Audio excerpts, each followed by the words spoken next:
Olá, amigos da Tartaruga Civil, sou o Guilherme Vieira e desta vez eu voltei aqui com os nossos pós-jogos, né? Bem, não sei por onde começar, tá? A verdade é que fazia algum tempo que eu tava focando mais em trazer simulações pro canal, né? Mas hoje eu pensei, por que não falar um pouco de jogos, tá? De novo, fazer análise, fazer pós-jogos. Hoje eu tô aqui fazendo mais análise dos jogos desse final de semana que eu assisti, porque cada enredo, meu irmão, cada enredo. Eu tava já há um tempo, né? Eu decidi por fazer logo isso aqui, porque esse final de semana foi maluco no futebol, tá? Eu tô gravando aqui no domingo, só que eu vou postar na segunda, tá? Por questões aí de logística. Tá, por onde começar? É muito difícil por onde começar. Primeiro, esse final de semana, o primeiro jogo que eu assisti, vou falar dos jogos que eu assisti, foi o Clássico Rei entre Fortaleza e Ceará. Tá? O Fortaleza estava como mandante, tinha maioria no estádio, embora no Clássico Rei as duas metades assim sempre ficam divididas, mas eu notei que, claro, ainda assim, os últimos Clássicos Reis, os Clássicos Reis atuais, eles estão ficando um pouco menos lotados dentro dos estádios, tá? Realmente, porque antigamente você via realmente as duas torcidas lotando mesmo o Castelão, tá? Pelo que eu me lembro assim, um dia em final de clássico, em dia de clássico, Castelão era metade Ceará, metade Fortaleza e era tudo preenchido os campos. Mas por vários contextos hoje, não tem como. O custo de vida está muito alto, o salário está muito baixo, o preço dos ingressos não permite que nós compremos os nossos ingressos, nós compremos os ingressos para todo jogo. Então, alguns vão só na ida, outros vão só na volta, tá? E outra coisa, talvez a mais importante que a gente tem que ressaltar aqui é que o Clássico Rei, né, ele tá muito perigoso, a verdade é essa, porque tem as torcidas organizadas do Fortaleza e do Ceará, elas estão muito briguentas, cara. Elas brigam muito, assim, mesmo dentro do estádio. Pai, você vê que a torcida do Ceará, não sei qual foi a torcida organizada, foi um caso agora. A torcida do Ceará descobriu que o cara torcia pro Fortaleza, aí simplesmente, meu amigo, é, fez um ato de barbaridade com o cara era pai de família, torcia pro time normalmente. Aí o pessoal pensa assim, não, se essas duas torcidas, antes de ir pro jogo, elas vão fazer um negócio desse, imagina na hora do encontro lá, entendeu? Isso é uma coisa que demanda, na verdade, é uma organização geral da segurança pública com medidas mais duras contra essas torcidas organizadas. Porque se tratam de pessoas que não têm a cabeça no lugar, que são muito violentas e que, por causa de um mero esporte, mero não, não vou dizer assim que o futebol é um mero esporte, porque ele desperta na gente muitas emoções, nós sentimos raiva, nós sentimos muitas coisas assim, nós torcemos com todo o nosso coração de verdade para os times, assim como vários outros esportes, no basquete também, no vôlei também, tá? Mas por que é que um povo desse inventa de ficar brigando por causa de time, cara? Por que é? É um esporte. Ainda que ele mexa com as nossas emoções, não é justificativa pra gente chegar lá e cometer atos de barbaridade, entendeu? Eu citei esse caso aqui do cara, do torcedor do Fortaleza, só que tem muitos outros casos, o buraco é muito mais embaixo. As torcidas são muito violentas mesmo. A MOF, a Ceará Amor, JGD e TUF. A TUF é a mais violenta do Ceará, meu irmão. É a mais violenta, ela já devia ter, ó, sofrido muita represália das autoridades. É isso que tem que acontecer, tá? Que é uma coisa que. Aí, se você pergunta pra um cara desse como é que foi o jogo, ele não vai saber dizer porque ele foi pra brigar. Os caras desse não querem, não torcem pro time, eles torcem pela porrada. Só isso. Já faz muito tempo também. Você lembra da final do Ceará de 2015? Quando as duas torcidas, Fortaleza e Ceará, acabou o jogo, elas invadiram o campo pra bater nos jogadores pra brigar? Isso aqui, meu amigo, isso aqui é um processo longo de bestialização do povo brasileiro, cara.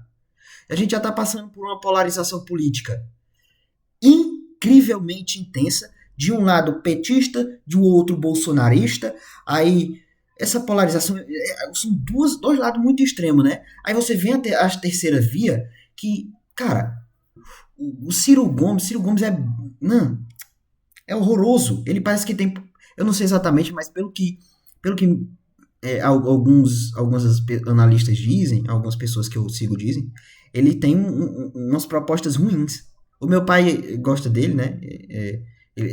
Aí também é difícil um pouco falar sobre ele quando a gente não sabe. Mas essa questão de política a gente não trata aqui nesse canal.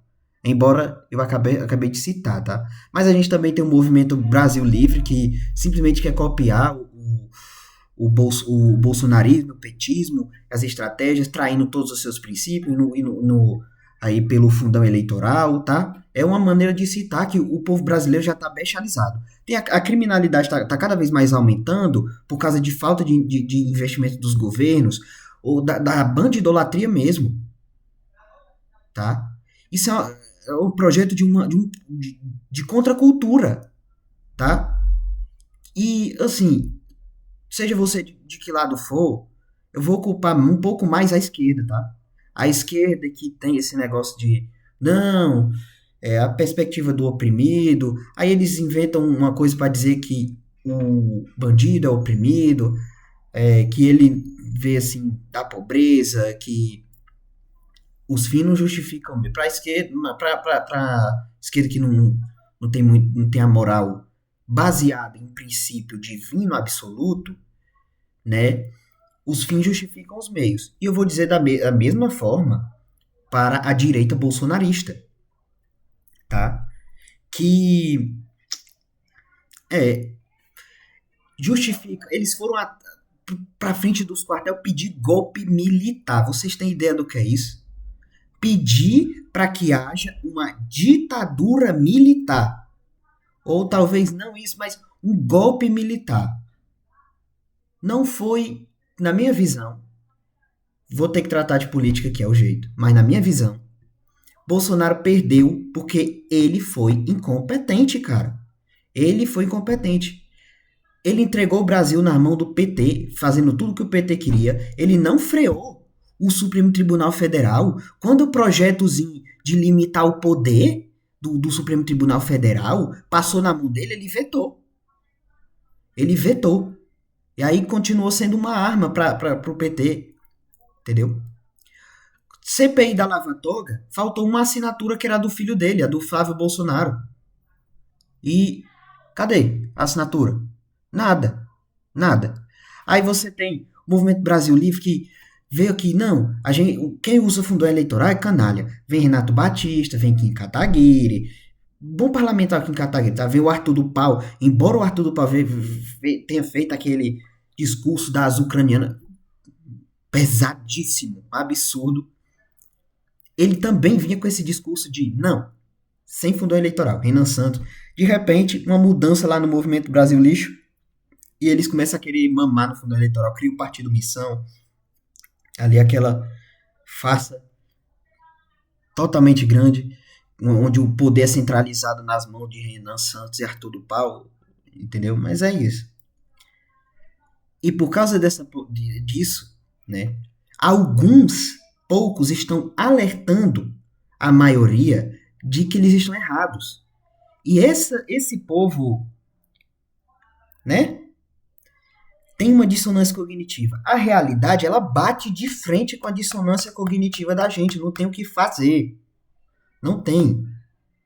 E aí, com isso, as pessoas preferem a dissonância cognitiva do que a realidade. Elas ficam tentando justificar o que foi feito em prol do ponto delas. Isso aí transforma a cultura numa coisa besta, numa coisa de demônio. Mas é isso. Desculpa eu me prolongar nesse assunto tão ruim, mas foi o jeito. É um problema que a gente precisa mudar como cidadão. O poder é nosso. Nós somos cidadãos, nós precisamos ir lá e cobrar os políticos, balizá-los para os nossos interesses, certo? E um dos nossos interesses é fazer com que a violência no futebol diminua drasticamente. Acabar não vai dar certo. É impossível violência em qualquer canto acabar. Mas diminuir drasticamente pode dar certo, tá? Tornar assim, finalmente voltar ao Clássico Rei ser melhor. Agora, voltando pro assunto de esporte, do futebol, né? Cara, primeiro Clássico Rei, o primeiro Clássico Rei do ano, foi um vareio do Ceará. O Fortaleza com mais posse de bola não criou muita coisa. O Paul Fernandes, naquele jogo, até que ele estava saindo ele estava criando algumas jogadas que estavam dando certo, tá? Algumas jogadas do Paul Fernandes realmente estavam dando certo. Tava criando, mas aí ele saiu e o Fortaleza continuou perdido, embora tenha feito lá o segundo gol. Nesse jogo já foi diferente. O Fortaleza vem da classificação contra o Ferroviário suada por 1-0, tá? E descansa a semana inteira. O Ceará não. O Ceará mete 4-0 no Maracanã, na volta, tá? Porque na ida foi 3-0. E vem pro meio de semana, pra quarta-feira, jogar contra o Confiança pela Copa do Brasil. Aí o time toma 2-0 e consegue empatar. Eu não sei, eu não vi o jogo na verdade. Mas parece que pelo que me disseram, o Ceará tava perdendo 2-0. Quando eu cheguei, tava 2-2. O Ceará foi lá, ganhou nos pênaltis. Cara, nos pênaltis. Isso influenciou no jogo de ontem. Influenciou por que eu tô dizendo que influenciou? Porque o Ceará não conseguia correr todo o tempo, não conseguia fazer aquela pressão no meio de campo que estava fazendo no primeiro Clássico Rei do ano, na 8ª rodada do Cearense. Tá? E foi lá, o Fortaleza martelou, mas não conseguia criar, cara. Fortaleza, quer dizer, até criava, mas finalizava errado, ou nem finalizava. Tinha muita dificuldade, cara, de finalizar. E aí a gente vem lá pros 40 do segundo tempo, eu não me lembro exatamente, ó. Fiquei tão perdido que... Lá pros 40 do segundo tempo, coisa assim. Gaston Ávila faz um pênalti infantil, porque o Tinga tava marcando lá o atacante do Ceará. Aí o Gaston Ávila vai no corpo dele com toda a força que ele tem, cara. E derruba o maluco. Derruba, faz pênalti. Pênalti muito bem marcado. Muito bem marcado, tá? E aí, o Saulo Mineiro bate e faz o gol. Depois o Fortaleza ainda tem um expulso. Mesmo assim, ainda vai pra cima, tenta criar um ou outro com o Breno Lopes ali na esquerda. Breno Lopes jogou bem. O Paul Fernandes foi expulso, cara. Depois disso, foi isso. Né? Foi isso. E o Ceará ganhou de 1-0. E a perspectiva pra volta é como?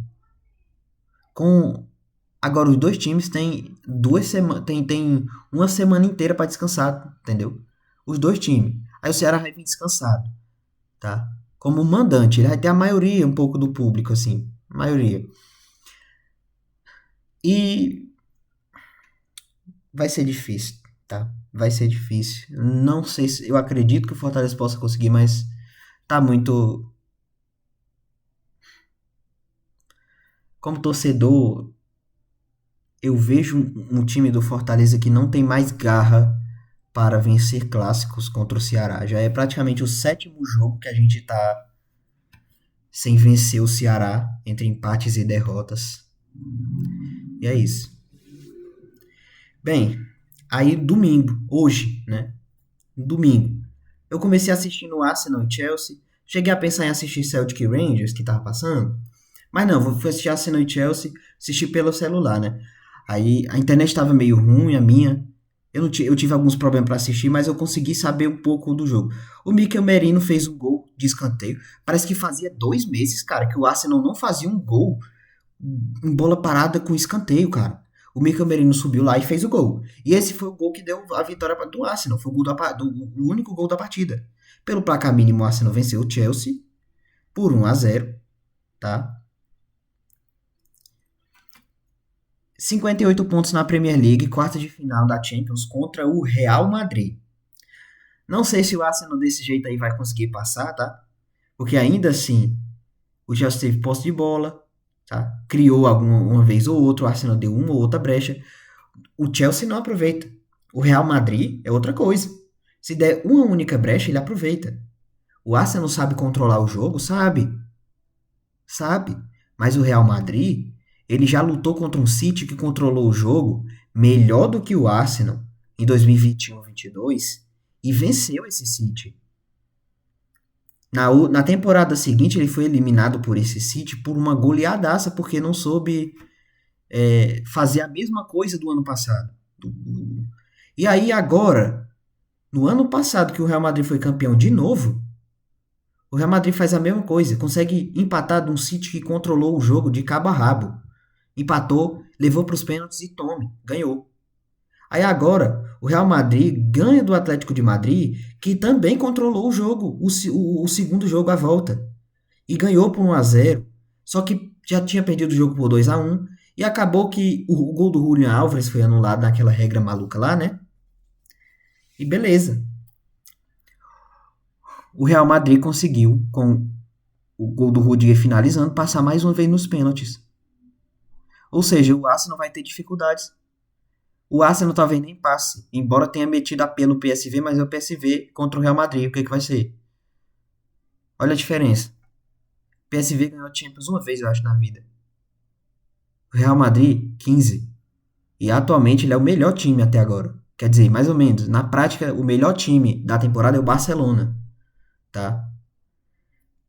E é isso. Vamos ver o que vai dar. Vamos ver o que o Arsenal vai fazer contra o Real Madrid ou sei lá.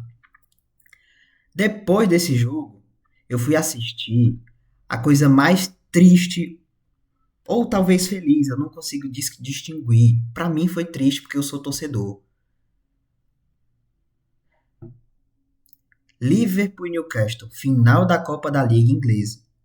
Newcastle, ele veio de uma derrota para o United no 2022-23 que foi cruel, tá? Embora o Manchester United tenha ficado em quarto lugar na Premier League naquele ano, ele já apresentava aquele Manchester United que ele se tornaria depois. No ano seguinte, quem foi campeão da Copa da Liga foi o Liverpool, vencendo por 1-0 o Chelsea com gol do Virgil van Dijk. Beleza.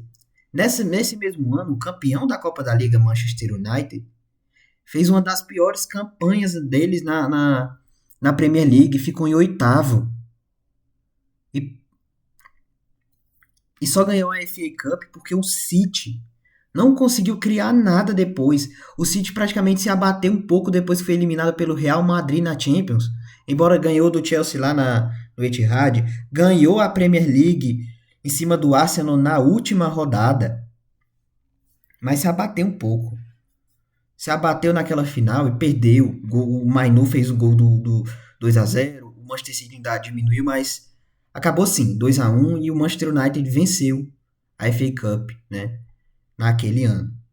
Nesse ano a gente vem Liverpool e Newcastle. Newcastle de Ed Howe. Liverpool agora de Arne Slot.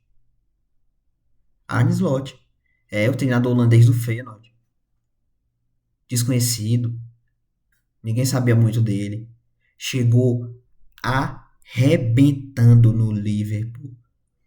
É o que? Essa foi a sexta derrota do Liverpool, tá? Aí você vem para essa final com um acontecimento muito doloroso, na minha opinião, que foi a Champions League, a eliminação do Liverpool pro PSG. Cara, primeiro jogo contra o PSG, na Parque dos Príncipes, o Liverpool levou um vareio. O PSG de cabo a rabo dominou a partida. Mas lá no final, o Elliott fez o gol que salvou o Liverpool. O Alisson foi o herói principal, cara. E tem muita gente que diz que o Alisson é muito ruim, limitado. Na hora da decisão não vai, não faz nada, não faz. Mas ele é muito bom. Ele é hoje um dos melhores goleiros mesmo. Da Premier League. Talvez até do mundo. Ele é muito bom, cara. Ele faz defesas excepcionais. Ele tá lá quando o Liverpool precisa. Aí a gente entra numa coisa que ele não é bom. Aconteceu que no jogo da volta, na semana seguinte, nessa semana já, em Anfield, PSG e Liverpool entregaram um jogaço. PSG ganhou por 1-0. Aí 1-0 na ida pro Liverpool, 1-0 pro PSG na volta, dá pênaltis, né? Dá pênaltis.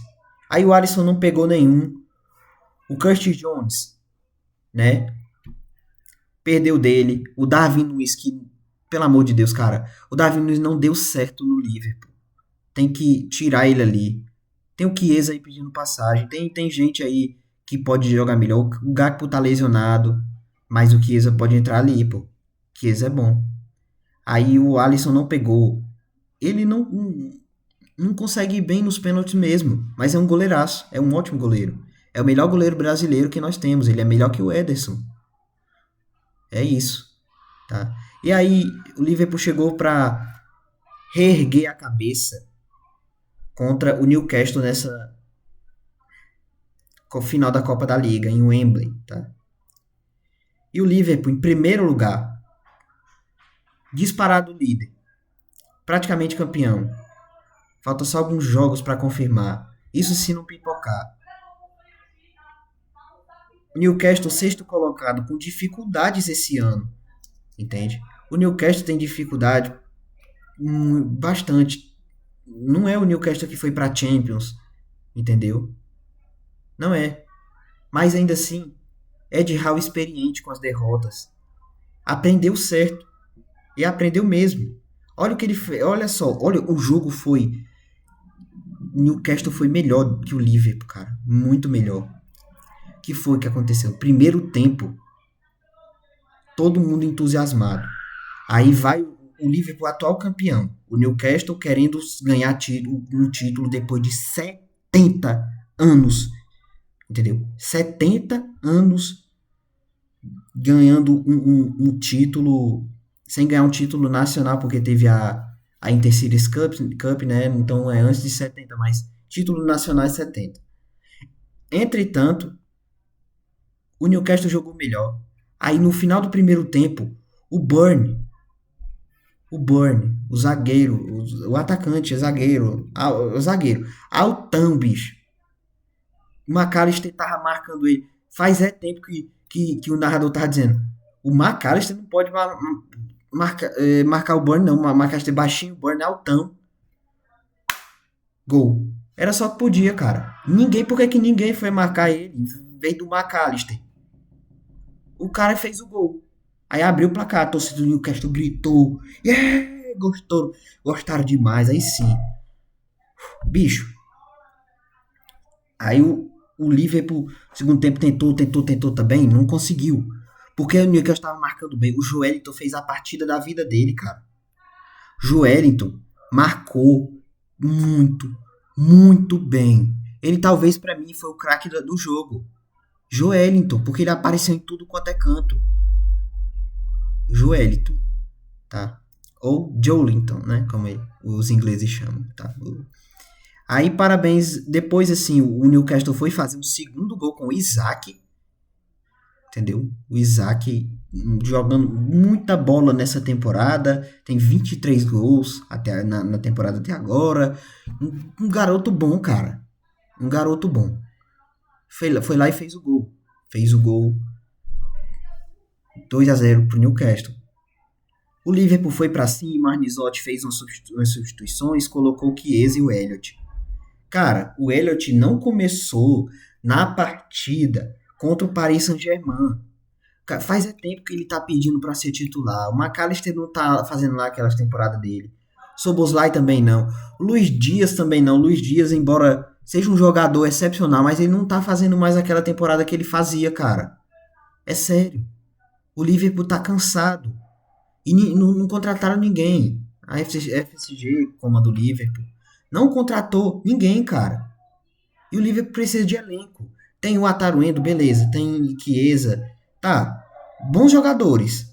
Mas precisa de elenco. O Liverpool ainda carece de muito elenco. O Arnold esse ano tá mal. O Robertson precisa de um sucessor. A verdade é essa. Que ele, né, não tá jogando bem. E aí, Lá no finalzinho, lá nos acréscimos, Harvey Elliott dá um passe lindo pro Chiesa, que faz o gol do Liverpool, tá? O Bandeirinha, com posicionamento errado, marcou impedimento do gol do Chiesa, mas o VAR revisou. O Chiesa nem entendeu que foi gol dele. O juiz deu, ele demorou um pouquinho para comemorar. E 2-1 pro Liverpool. O time tentou uma coisa ou outra, mas o Newcastle avançou a marcação, ficou segurando a bola lá na frente e não teve o que fazer, acabou. Acabou. Aí os torcedores do Newcastle, que demorariam 3 horas e meia, de acordo com Renato Senise, que é o correspondente da ESPN lá, né? Um dos correspondentes da ESPN lá na Inglaterra, diz que de trem é 3 horas e meia, se não tiver atraso, tá?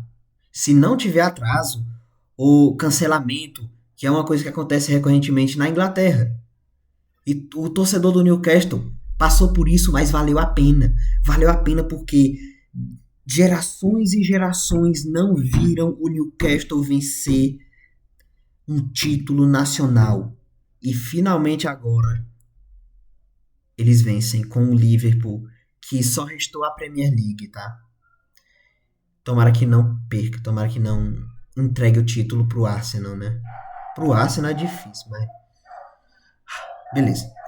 Aí, depois disso, teve um pequeno intervalo. Eu fiquei decidindo se eu ia assistir ao mesmo tempo PSG e Marseille, que era a primeira vez que eu ia ver o clássico. E Barcelona e Atlético de Madrid, acabei por decidir os dois. Eu decidi por assistir os dois. Vamos falar primeiro do francês, né? O clássico francês, PSG e Barcelona, ou PSG e Olympique de Marseille, foi assim. O PSG começou muito bem, fez um gol. Quem fez o gol foi o Dembélé, eu acho. Não lembro. Acho que foi ele mesmo. Fez o gol. Aí o Marcelo começou a ficar melhor no jogo. E o PSG foi lá e ampliou, tá? Depois, o Marcelo foi lá e conseguiu diminuir. Mas o PSG conseguiu ampliar e o jogo foi mais ou menos assim. Só que tinha um drama aqui. O Rabiot, ele jogou vários jogos com o PSG com a camisa do Paris. De repente ele tá lá no Marseille. E a torcida que viu um traidor. O cara, tipo assim. É como se ele fosse um Luiz Figo hoje em dia. O Luiz Figo é considerado talvez o maior traidor da história do Barcelona, cara. Fez história, jogou bola no Barcelona e simplesmente saiu fora pro Real Madrid. Luiz Figo. E o Rabiot, a traição do Rabiot foi praticamente isso, na minha visão, tá? Que o Rabiot também fez história no PSG, tá? Jogou bola, ganhou campeonato francês, ganhou vários títulos aí com o PSG, mas foi pro Marseille, né? Traiu de novo o time. Aí o PSG ganhou e eu fui para Barcelona e Atlético de Madrid. Eu continuei assistindo. Eu não vi o jogo todo, tá, do PSG, mas acabou 3-1 mesmo, porque mesmo na hora apareceu o Corinthians e Palmeiras, que eu vou já falar aqui. Bem, Barcelona e Atlético de Madrid, eles têm uma trajetória legal demais, cara, até aqui. Vamos lá. Os dois se enfrentaram um pouco antes da Liga dos Campeões, tá? Um pouco antes do Atlético de Madrid, do Real Madrid, e Barcelona e Benfica e tudo. 4-4 no Estádio Olímpico Montjuic. Como é que fez 4-4?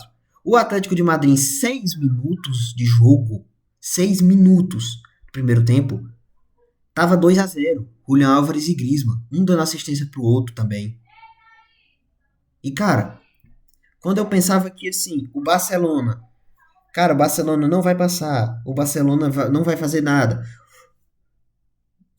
Em 5 minutos, a partir do minuto 22, o Barcelona empatou o jogo. Aí no segundo tempo virou, fez o 4-2. O Atlético de Madrid já teve tempo para fazer um 4-4 para empatar. Aí agora foi para Champions. Barcelona ganhou o primeiro jogo do Benfica com o Cubarsí sendo expulso cedo, o que era um trauma, porque o Paris Saint-Germain, o Barcelona perdeu o jogo contra o Paris Saint-Germain nas quartas de final da Champions passada assim, com o Araújo sendo expulso e o PSG goleando o Barcelona em pleno Camp Nou. pleno Montjuic, eu não acho que era Camp Nou, era o Camp Nou, era. Depois foi entrar em reforma e virou Montjuic.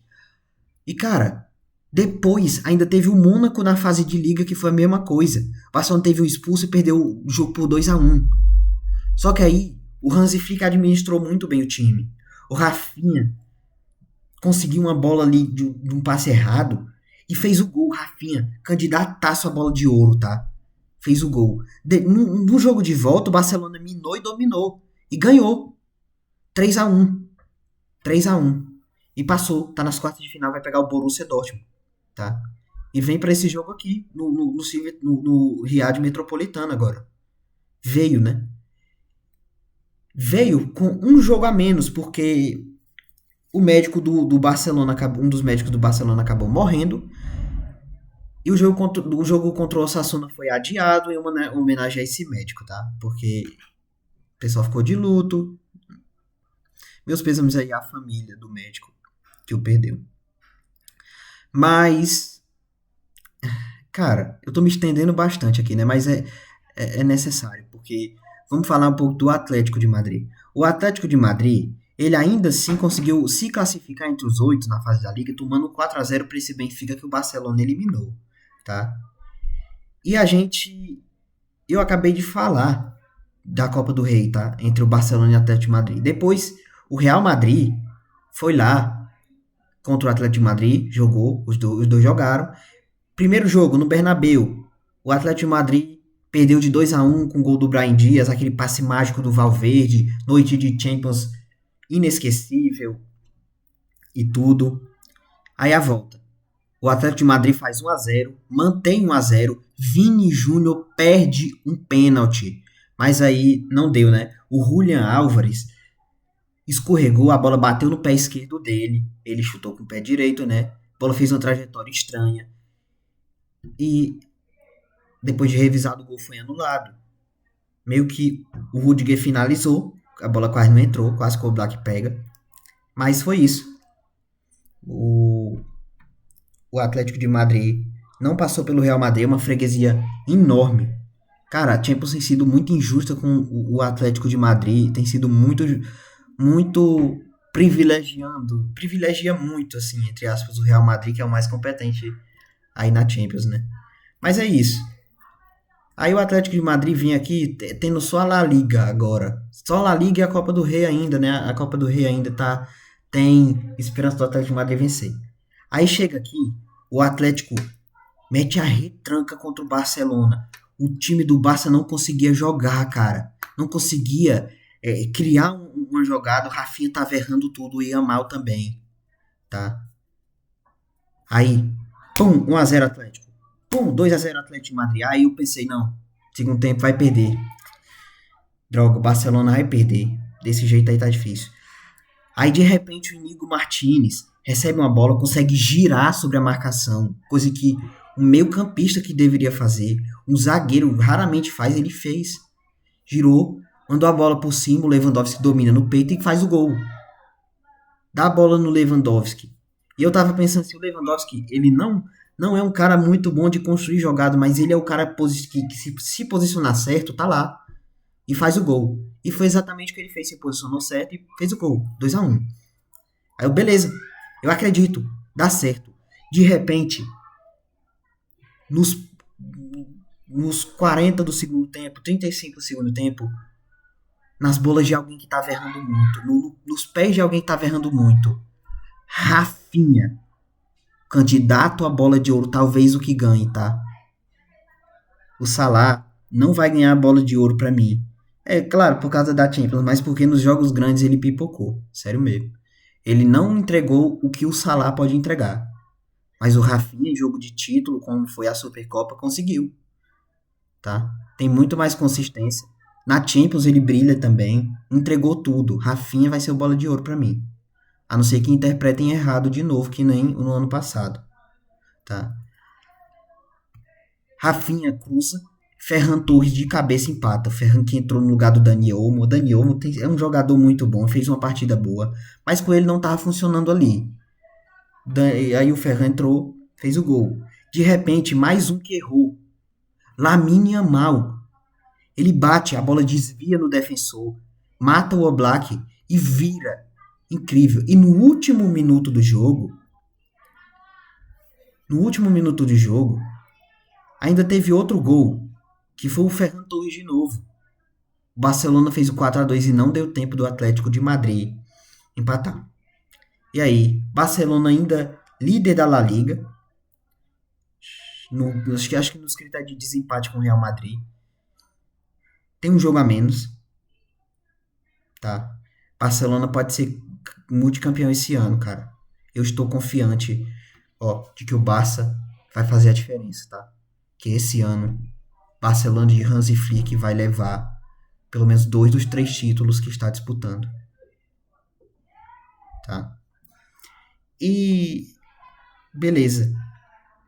A gente acabou com o Barcelona e vamos para o Corinthians e Palmeiras. Cara, primeiro tempo horroroso, com o Palmeiras um pouco melhor. Só que o Corinthians ainda estava conseguindo criar, só que não estava finalizando e a bola não chegava no homem de área, tá? Do Palmeiras chegava, mas o goleiro fazia defesas boas, o Palmeiras perdia muito gol. Eu pensei assim, o Palmeiras perdendo muito gol aí pode dar ruim. Mas teve uma hora, lá no final do primeiro tempo, dos 30 pra lá, o Palmeiras começou a dominar e o Corinthians nem saía do campo de defesa. Foi simplesmente ataque contra a defesa ali. Aí eu pensei, não importa se o Palmeiras tá perdendo o rumo de gol. Não vai adiantar de nada pro Corinthians. Porque o Corinthians tá fazendo uma partida ruim, tá fazendo uma partida muito defensiva. E cara, o segundo tempo foi o mesmo quadro, o começo do segundo tempo. O Palmeiras voltou até melhor, martelou, tome gol, tome. Não fez. Hugo Souza defendendo tudo também. Bola errada, bola na trave. O Mateuzinho salvou o Corinthians 2 vezes, cara, no jogo. Teve até os melhores do jogo. 3 caras, o Carrilho, o Estevão e o Yuri Alberto. Cadê o Mateuzinho? Pergunta o Casemiro Miguel. Perguntou. Cadê o Mateuzinho que salvou o Corinthians? Fez 2 gols pro Corinthians praticamente. Aí vem a bola, o Memphis ganha a jogada no meio de campo. Bola no Yuri Alberto. Pá! Ele consegue ali enganar o defensor, bate pro gol e é gol do Corinthians. Depois o Palmeiras foi, ó, martelou mais ainda. Martelou 10 vezes mais. E perdeu, não conseguiu vencer o jogo. Cara, o futebol, se fosse qualquer esporte, o Palmeiras tinha vencido de... Se fosse o vôlei, 3-0, facilmente. Se fosse basquete, 30 pontos de diferença. Se fosse futebol americano, pelo menos 34-7. Coisa assim, rugby, idem. Mas é o futebol. É o esporte que nos proporciona isso tudo. O futebol é a arte do possível, tá? E tá aí. A volta entre Corinthians e Palmeiras vai ser na quinta-feira. Lá na Neoquímica Arena. O Palmeiras virou no tricampeonato seguido que conseguiu, tá? Ele virou pra cá depois de ter perdido o primeiro jogo. Mas em todos ele decidiu no Allianz, tá? No Allianz Parque. Dessa vez não, ele vai decidir na Neoquímica. E a torcida do Corinthians vai meter um calor. E vai ser difícil, tá? O Palmeiras já atrapalhou o tetra do Corinthians. O Corinthians pode atrapalhar o tetra do Palmeiras e se vingar. Se vingar de tudo que eles nos fizeram, tá? Esses anos. Em que o Palmeiras foi melhor e o Corinthians penou. Sofreu. Sofreu também nas mãos do rival, mas a gente pode nos vingar. Nós podemos nos vingar do Palmeiras, tá? O jogo vai ser na quinta-feira, o que eu não acho que foi legal. Pra mim era pra ser no domingo, tá? Não achei legal mesmo. Vai ser na quinta-feira, 7h30, junto com o maior clássico da Europa, né? Já tá na data FIFA, Itália e Alemanha, tá? Provavelmente eu posso fazer vídeo sobre, não é certeza, mas eu vou ficando por aqui. Muito obrigado a você que assistiu esses minutos aí, tudinho que eu... Mas, veja, eu tenho pontos. O futebol é simplesmente maravilhoso, cara. Não tenho o que dizer. Adeus.